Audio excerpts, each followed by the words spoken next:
తెలంగాణ రాష్ట్ర జాతకం తీసుకుంటే కుంభలగ్నమైంది, కర్కాటక రాశి అయింది.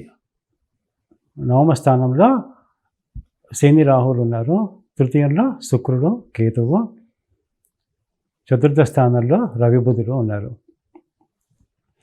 అయితే తెలంగాణ రాష్ట్రానికి ఇప్పుడు నడిచేది శని మహాదశలో శుక్ర అంతర్దశ. ఇప్పుడు కర్కాటక రాశి కావడం వల్ల అష్టమ శని ఉందన్నమాట. అందుకే ఏంటంటే ఈ సంవత్సరము మే 1వ తారీఖు నాడు గురుడు మారుతాడు కాబట్టి అది తెలంగాణకి మంచిది. అంటే 2023 మే నుంచి 24 ఏప్రిల్ 30 దాకా గురుబలం లేదు తెలంగాణకి, అష్టమ శని మాత్రం ఉంది.